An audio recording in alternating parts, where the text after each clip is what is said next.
sommes en train de parler du Saint-Esprit. Notre texte de base, c'est dans 2 Corinthiens chapitre 13, verset 13.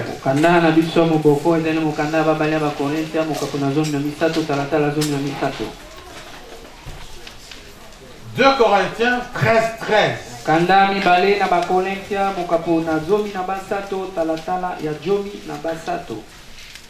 Paul écrit et dit ceci.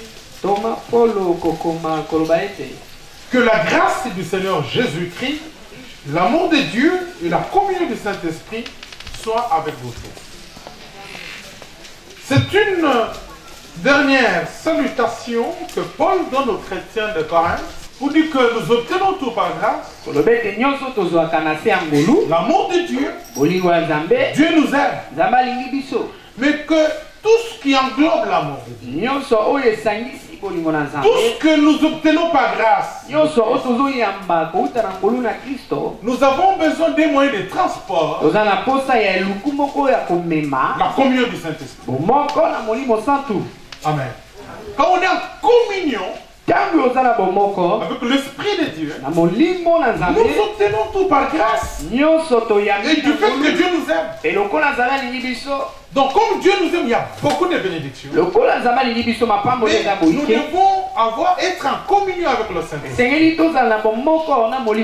C'est ainsi que le Christ a dit à ses disciples, le Saint-Esprit survenant sur vous obtiendrez une puissance. Saint-Esprit survenant sur vous. Et si vous serez maintenant. Amen. Amen. Mes frères et sœurs, il ne faut pas réduire le Saint-Esprit juste au niveau des dons. Amen. Amen. Amen. Il ne faut pas que le Saint-Esprit soit réduit au niveau de parler en langue, au niveau de prophétie, au niveau de paroles de connaissances. C'est souvent une erreur que nous faisons, nous les pentecôtistes. Il faut parler en langue, je suis d'accord. Il faut des prophéties, paroles de connaissances. Moi-même, je suis pentecôtiste, j'aime ça. Mais qu'on ne réduise pas le Saint-Esprit. Quand Christ dit, vous obtiendrez une puissance, le Saint-Esprit survenant sur vous. Il dit, et vous serez maintenant. Ça veut dire, vous poserez des actes qui démontreront que l'Esprit est sur vous. Amen. Amen. Vous savez, on appelle les actes des apôtres. Dans une bonne traduction, on dit les actes du Saint-Esprit. C'est-à-dire que les actes que les apôtres ont posés, ils sont remplis de l'Esprit, une puissance survenant sur eux. Ils ont posé les actes. Ces actes sont appelés les actes du Saint-Esprit. C'est-à-dire une personne qui est remplie de l'Esprit, il posera des actes qui seront attribués à l'Esprit. Amen. C'est pourquoi, mes frères et sœurs, rapidement, allons dans Actes des Apôtres, chapitre 6. Nous lisons au nom de Jésus. En ce temps-là, à partir du verset 1er, le nombre de disciples augmentant, les hellénistes murmuraient contre les Hébreux parce que leurs veuves étaient négligées dans la distribution qui se faisait chaque jour. Les 12 convoquèrent la multitude et les disciples dirent, il n'est pas convenable que nous laissions la parole de Dieu pour servir au tables. C'est pourquoi, frères, choisissez parmi vous 7 hommes de qui l'on rende un bon témoignage, qui soient pleins d'Esprit Saint et de sagesse, et que nous chargerons de cet emploi. Et nous continuerons à nous appliquer à la prière et au ministère de la parole. Cette proposition plut à toute l'assemblée. Ils élurent Étienne, homme plein de foi et d'Esprit Saint, Philippe, Procor, Nicanor, Timon, Parménas et Nicolas, prosélytes d'Antioche, ils les présentèrent aux apôtres qui, après avoir prié, leur imposèrent les mains. Amen. Amen. Nous connaissons cette histoire, mes frères. Ça fait partie d'un des actes des apôtres. À l'église primitive, après la Pentecôte, l'apôtre Pierre a annoncé l'évangile. La Bible dit que 3000 personnes ont accepté Christ. L'église commença par. L'église évoluait. Alors quand l'église évoluait, les 12 apôtres prêchaient la parole, enseignaient, priaient, faisaient la Sainte Seine, la conférence fraternelle. Ils servaient au table. Mais tellement qu'ils étaient super chargés, il y a eu ce qu'on appelle les hellénistes. Les hellénistes sont en fait des juifs qui parlaient la langue grecque. Donc des juifs mais qui avaient évolué en Grèce. Alors la Bible dit qu'il y a eu des murmures parce que leur veuve n'était pas bien servie. Amen. Amen. Comme je suis là, je suis en train de servir. Il peut y avoir peut-être quelqu'un qui ne parle pas la même langue que moi. Parfois je néglige. Maintenant les murmures sont entrés. Voilà maintenant la réaction des hommes pleins d'esprit. Amen. Ce qui est important, mes frères et sœurs, dans la vie, quand on est rempli de l'esprit, c'est ta réaction. Amen. Alors les apôtres disent, nous ne pouvons pas laisser la parole de Dieu. Nous ne pouvons pas laisser la prière pour commencer à servir. Si nous sommes arrivés à l'erreur et que les murmures sont entrés, c'est parce que nous faisions tout. Alors nous voulons nous décharger de cela. Alors choisissez parmi vous 7 personnes et qui auront un bon témoignage pour qu'ils s'occupent de cette charge. Parce que eux devraient s'occuper de leur charge à eux. Amen. Là nous trouvons, mes frères et sœurs, les apôtres qui choisissent la priorité.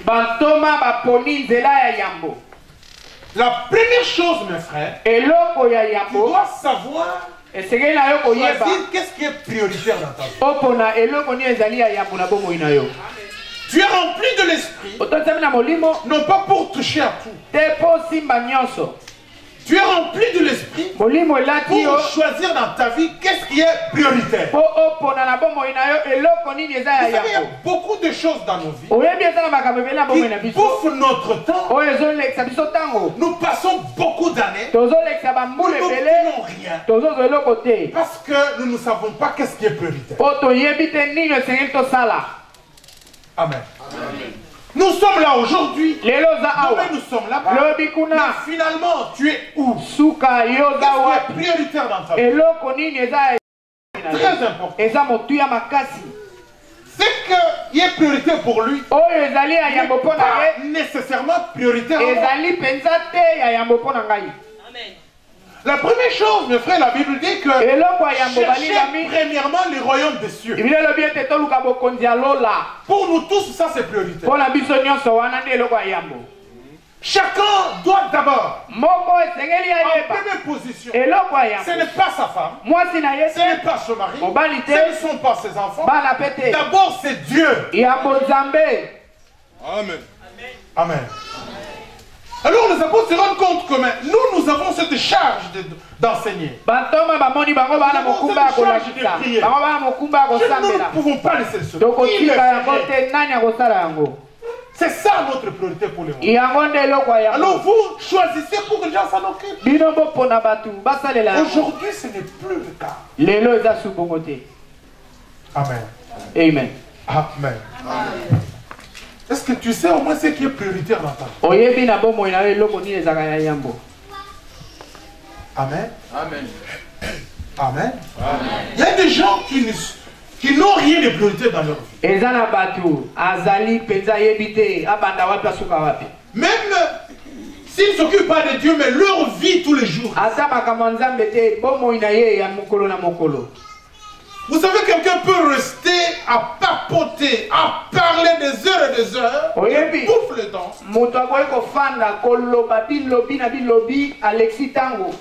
Mais toute sa maison est sale. Mais qui va ranger ta maison? Amen. Parfois c'est comme ça, mes frères et sœurs. C'est prioritaire. Arrête de papoter. Et en papotant, tu critiques même les gens. Tu tombes dans le péché. Mais ce qui est prioritaire, c'est que tu retournes d'abord. Tu arranges ta maison. Tu arranges les lits de tes enfants. Les habits de tes enfants. Et quand ils vont dormir dans un environnement sain. Et si quand ils vont à l'école, ils vont prier. Amen. Alors nous passons tout le temps à papoter, à circuler de maison à maison. Ce qui est prioritaire, c'est autre chose. Les enfants abandonnés à eux-mêmes. Tu n'as pas reçu le Saint-Esprit pour t'occuper d'autre chose. Amen. C'est des choses, on dit les actes des apôtres, les actes des chats, les actes des bijoux, les actes des guigues, les actes, c'est ça. Quels sont tes actes? C'est ce qui est prioritaire dans ta vie. L'Esprit est en toi. Pour que tu poses des actes qui démontrent. C'est des choses simples. Amen. Parfois tu as même un homme, il peut sortir, il circule, il ne veut même pas retourner à la maison. Quand il retourne à la maison, il y a une couche au coin. Il y a des odeurs là-bas. Il préfère circuler chez les soeurs et chez les frères. Forcé. Parce que la maison, c'est qui est prioritaire. Non. Mais la femme, il est dans le film. Qu'est-ce qui est prioritaire? C'est simple. Qu'est-ce qui est prioritaire? Amen. C'est important, mes frères et sœurs. Tu as tes tâches, occupe-toi de tes tâches. Fais-les comme il faut. Tu verras que les choses vont aller. Dieu ne descendra pas pour faire la place. Il a mis l'esprit en toi. Vous savez, quand Christ mourut, il n'avait pas laissé un modèle pour conduire l'Église. Mais c'est le Saint-Esprit qui, conduisant les apôtres, c'est un modèle. Amen. Ça veut dire, moi je n'ai pas copié le modèle de Guy. Je vais tout simplement suivre le Saint-Esprit, choisir qu'est-ce qui est prioritaire dans ma vie pour que j'avance. Amen. Vous savez, mes frères et sœurs, si aujourd'hui frère Guigui ouvre un magasin pour vendre le CD, dans 6 mois vous verrez Chouga ouvrir aussi pour vendre le CD. Dans une année vous verrez Papa Guigui aussi. Tout le monde le CD. Tout le monde, mais lui, sa priorité c'était ça. Quelle est ta priorité? Amen. Amen. En dépit de tout, n'oublions pas que le royaume des cieux est au-dessus de tout. C'est très important. Tout ce que je fais, c'est que d'abord le royaume des cieux. Je reviens avec cette parole. Où la Bible dit depuis Jean-Baptiste, le royaume des cieux est forcé. Ce sont les violents qui s'en emparent. La Bible dit que le chemin de la perdition est large. Et beaucoup de gens y entrent. Mais le chemin de la vie est serré. Très payante. C'est Jésus lui-même qui le dit. Amen. Amen. C'est pourquoi, bien aimé, la priorité dans nos vies doit être d'abord Christ. Et c'est très important. Il ne faut pas seulement dire que je suis rempli de l'esprit. Je parle la langue. je prophétise, c'est très bien. Mais les actes du Seigneur. Amen. Les dons, je ne fournis aucun effort. Les dons, c'est Dieu qui me l'a donné. On appelle ça don. Mais les actes, c'est pourquoi je dis les 7 jours survenants. Vous conduira. Et vous serez maintenant. Tu peux être témoin sans parler. Tu peux être une femme ou un homme bien, se comportant bien. Ton mari païen devient comment ça prier. Moi si mon mari pèse malade.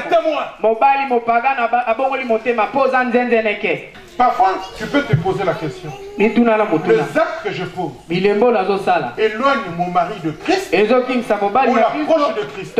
Amène ma femme de Christ ou l'éloigne de Christ. Amène mon frère de Christ ou l'éloigne encore. Et tout celui qui a le Saint-Esprit, les actes qu'il pose amène. Deuxième acte que j'aimerais partager. Nous avons reçu la puissance pour rendre une obéissance implicite au Seigneur. Acte chapitre 8. Verset 26. La Bible dit ceci dans Acte chapitre 8, verset 26. Un ange du Seigneur, s'adressant à Philippe, lui dit: lève-toi et va du côté du midi sur le chemin qui descend de Jérusalem à Gaza, celui qui est désert. Il s'éleva et partit, et voici un Éthiopien, un unique ministre en cadence, reine d'Éthiopie, et surintendant de tous ses trésors, venu à Jérusalem pour adorer, s'en retournait assis sur son char et lisait le prophète Isaïe. L'Esprit dit à Philippe: avance, approche-toi de ce char. Philippe accourut et entendit l'Éthiopien qui lisait le prophète Isaïe et lui dit: comprends-tu ce que tu lis? Il répondit: comment le pourrais-je si quelqu'un ne me guide? Amen. Nous connaissons ce passage, mes frères et sœurs. Comment Philippe est arrivé là? Parmi les 7 diacres qu'on avait choisis, il y avait Philippe. Alors, si vous lisez au début, Philippe était loin quelque part en train d'annoncer l'évangile. Alors là où il annonçait, il y avait des miracles, il avait des succès. Alors l'Esprit dit à Philippe de quitter là où il était, aller à un autre endroit où Christ le montrait. D'une manière implicite. Philippe obéit et partit. Donc on a reçu aussi la puissance pour obéir à Dieu d'une manière implicite. Amen. Et Philippe est parti, et là qu'il est parti, il a annoncé l'évangile. Il y a l'unique Éthiopien qui a reçu le Christ, qui s'est baptisé, il est devenu un enfant de Dieu. Pourquoi? Parce qu'il a obéi. Abraham est allé à la montagne pour offrir son fils. Selon Dieu, selon ce que Dieu lui a dit. Alors pendant qu'il leva le père pour tuer le fils, l'ange lui dit: ne mets pas la main sur l'enfant. Et on pourvoit un animal, un bélier. Et directement l'ange lui dit: maintenant je vois que tu crains Dieu. Amen. Je nous avais dit ceci: on va pourvoir quand tu crains Dieu. La foi, tu dis la foi, mais parfois on se contente au niveau de la foi. Mais il faut la crainte de Dieu pour qu'on puisse pourvoir. Mais ce que je veux prendre, c'est ceci. Mais voyez que depuis qu'Abraham a quitté son pays Charan, jusqu'à ce qu'il a eu l'enfant, ça a passé beaucoup de temps. Et c'est maintenant que Dieu voit qu'il craint son nom. Amen. Amen. Vous savez pourquoi? C'est le cas Abraham a quitté Charan. Il avait sa femme. N'est-ce pas? Il avait son neveu Lot. Il y avait des serviteurs. Vous savez, en plein, s'il faut utiliser le terme, en plein Loyenge. Tout le monde est chrétien. Amen. Il partait. Dieu a dit. L'autre était là, les serviteurs, on y va. Amen. Tout ce qui se passait, il y avait toujours des gens. On voit la durée. Vous savez, plus il y a un grand tourbillon du Toyu Boyu ici. Surtout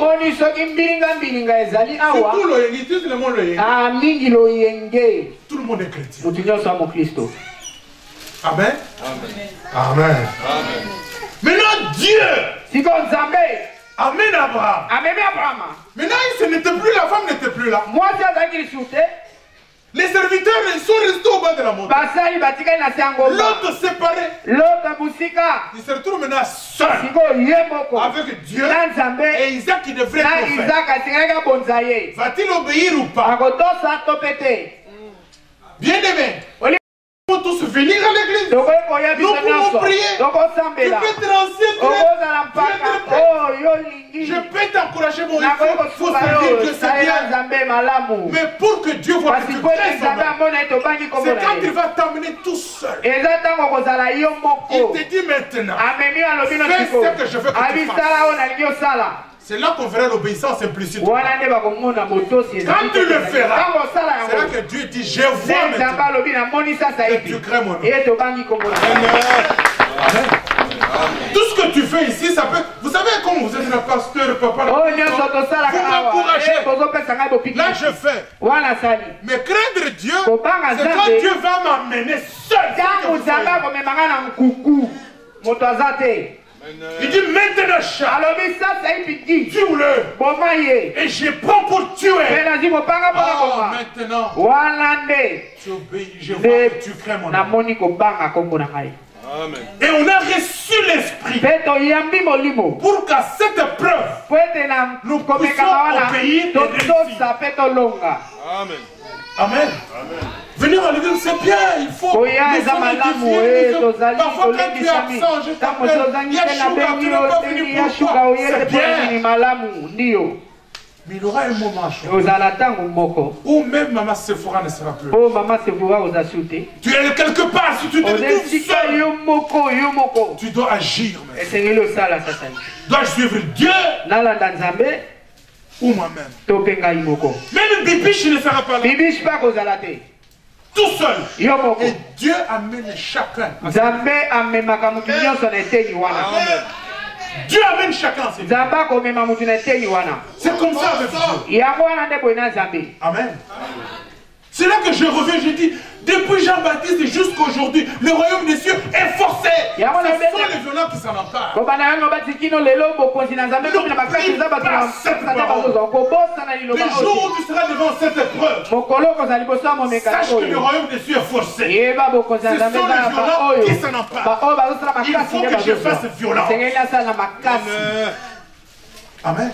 Vous savez, si Abraham avait proposé à sa femme que Dieu a dit qu'on allait offrir Isaac, il allait lui dire, ah, merci beaucoup. C'est ce qu'il va dire. C'est la folie, Abraham. N'est-ce pas que tout est dit? Dieu a dit que c'est le fils de la bénédiction. Comment tu peux faire? Amen. Non, mais Abraham regarde Dieu. Il était disposé à obéir d'une manière implicite. Mes frères, c'est ce qui nous manque, nous les chrétiens. C'est l'obéissance. Amen. Amen. Amen. Vous voyez même le danger du monde qui vont consulter les Ngana, tous ces gens-là. Ils obéissent terriblement. N'est-ce pas? Mais disons aux chrétiens, l'église glorieuse, jeûne et prière. Personne n'obéit. Amen. C'est ça, mes frères et sœurs. Cette obéissance, Dieu en a besoin. Peut-être que j'obéis aujourd'hui parce qu'il est là. Mais un jour, Guy sera chez lui. Dieu m'amène quelque part à la montagne. Charles, c'est maintenant. Pour que Dieu dise, je vois maintenant que tu crains mon nom. Là, c'est pas facile. Amen. Mais si tu as l'esprit de Dieu, tu poseras l'acte qui va déterminer ta réussite. Amen. Et quand Abraham a obéi d'une manière implicite comme ça, Dieu l'a béni. On a vu la bénédiction. Tu sais que mes frères et sœurs, parfois, nous pleurons. N'est-ce pas? Je vais me marier, je vais avoir le papier, je vais avoir les enfants, je vais faire ceci. Est-ce que tu as besoin de tout ça? Amen. Où les gens peuvent faire toute une église culte pour les célibataires qui doivent se marier. C'est pas mauvais. C'est bien. Faisons le culte, adorons Dieu. Mais pour que Dieu maintenant ouvre la bouche, dise maintenant, l'homme que j'ai choisi pour toi va venir. Maintenant l'enfant qui doit venir, il faut qu'il voit que tu crains. Il faut qu'il voit qu'il t'a amené à la montagne et tu as obéi sans que Charles t'ait forcé. Automatique. Amen. On a béni, amen. Amen. C'est ça, mes frères et sœurs. C'est tout. Le travail, tout. Parce que mes frères et sœurs, si Dieu ne t'amène pas là, tout est si facile comme ça. Les jours où tu auras l'enfant, si tu n'as pas appris à obéir, tu vas faire le je vais d'abord rester avec l'enfant 6 mois à la maison, qu'il prenne le vaccin avant de revenir. Amen. Les jours où tu auras le papier, tu deviendras oiseau voyageur. J'ai un cousin en Angleterre. J'ai un oncle en France. Et l'église, on ne te verra plus. Il faut d'abord que tu apprennes l'obéissance. C'est pourquoi Dieu nous fait passer par là. Parce que tu risques de te détacher. Les gens aujourd'hui aiment plus les dons. Mais Dieu veut que tu tournes le regard vers les dons. Mais pour que tu obéisses le Saint-Esprit. Amen. Amen. C'est très important, mes frères et sœurs. Les actes de Piccolo. Amen. Amen. Il y a l'orgon qui a chanté. Le jour de ma mort. Hein? Oui, c'est ça. Qu'est-ce que les gens diront de moi? Amen. Les gens parleront des actes que tu auras posés. Amen. Puisque les actes du Saint-Esprit parlent toujours. Et c'est important. Je vais parler de notre acte des apôtres. Acte chapitre 7. Je vais commencer au verset 54. La Bible dit ceci dans Acte chapitre 7. En entendant ces paroles, ils étaient furieux dans leur cœur. Ils grinçaient des dents contre lui. Mais Étienne rempli du Saint-Esprit. Amen. Vous comprenez là? Étienne rempli du Saint-Esprit. Et fixant les regards vers le ciel, vit la gloire de Dieu et Jésus debout à la droite de Dieu. Et il dit, voici, je vois les cieux ouverts. Et le Fils de l'homme debout à la droite de Dieu. Ils poussèrent alors de grands cris, en se bouchant les oreilles, et ils se précipitèrent tous ensemble sur lui. Ils le traînèrent hors de la ville et le lapidèrent. Les témoins déposèrent leurs vêtements aux pieds d'un jeune homme nommé Saul. Et il lapidait Étienne qui priait et disait, Seigneur Jésus, reçois mon esprit. Puis s'étant mis à genoux, il s'écria d'une voix forte, Seigneur, ne leur impute pas ce péché. Et après ces paroles, il s'endormit. Amen. Amen. Un autre, lui c'était un diacre parmi les 7 diacres. La Bible dit que plein d'esprit. Amen. Il posa un acte qui a bougé même les cieux. C'est-à-dire qu'il s'est retrouvé devant le Sanhédrin. Tous les pharisiens. Il leur a annoncé l'évangile. C'était un évangile dur. Ils se sont sentis touchés par le mal. Et parmi eux, il y avait Saul de Tarse. Alors ils décidèrent de le lapider. Maintenant, la réaction de l'homme plein d'esprit. D'abord, la Bible dit ceci. Il voit, debout, il voit les cieux ouverts. Il voit le Fils de l'homme debout. Or, la Bible dit le Fils de l'homme est assis à la droite. N'est-ce pas? Mais ici, lui n'a pas vu le Fils assis. Il a vu le Fils debout. Alors, avant qu'il meure, il dit, Seigneur, venez de parler au Seigneur qui était debout. Seigneur, ne me répète pas ce péché. Pardonne-leur. Il les pardonne.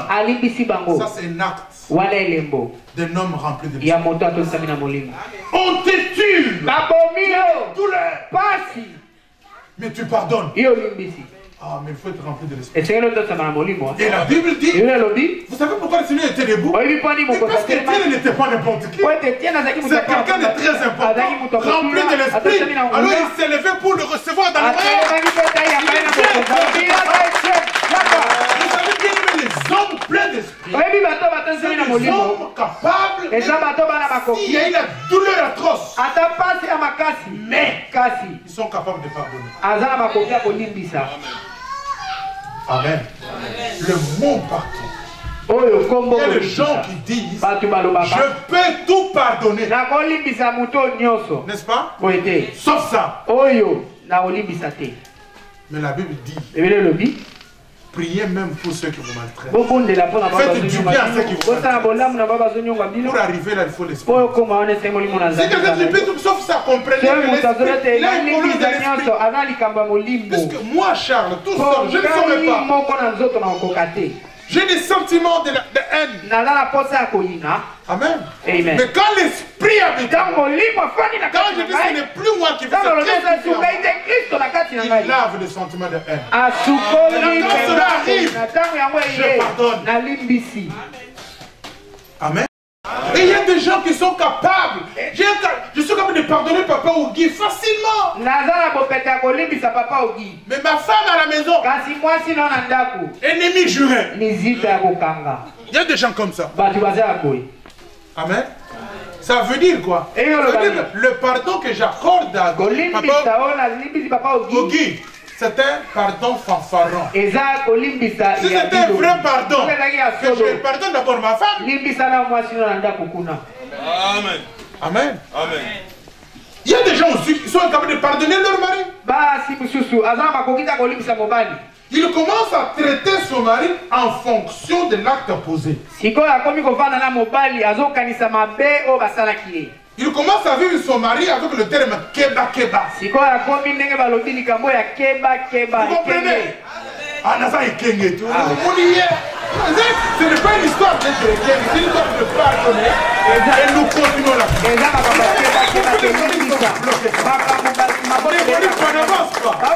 C'est juste un pardon qui manque.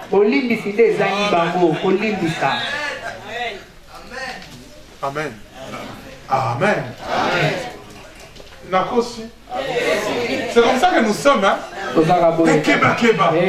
C'est une histoire de pardonner en avance. Parce que tu as l'esprit de Dieu. Si aujourd'hui il me fait mal, je n'accorde le pardon. Je fais confiance à l'esprit de Dieu qui habite. C'est ce même esprit qui est moi. Amen. C'est important de faire. Nous ne pouvons pas venir à l'église. Nous prions un Dieu d'amour. Oh, Guy ne fait pas parler à Papa Eustache. Ça, ce n'est pas une église. C'est une secte. Ou une mutualité des gens de la haine. Amen. N'est-ce pas? Mais quand on a l'esprit de Dieu, vous savez, les apôtres, ils avaient commis une erreur. Il y a eu des murmures. Ils ont compris leur erreur, ils ont corrigé. Ça veut dire qu'en tant qu'humain, je peux oublier. Je peux dire une phrase qui le blesse. Mais lui, il ne doit pas regarder rancune pour toujours. Il ne se tâche jamais. Tu vas entrer au ciel avec jamais. Tu vas aller en enfer avec jamais. Amen. Mais c'est vrai. Mes frères et sœurs, c'est très important. Je peux te poser un acte qui te blesse. Tu peux poser un acte qui me blesse. Mais nous avons un seul esprit. Nous devons nous parler. Et continuons notre vie. J'avais dit que c'était le dernier point. Que Dieu nous bénisse.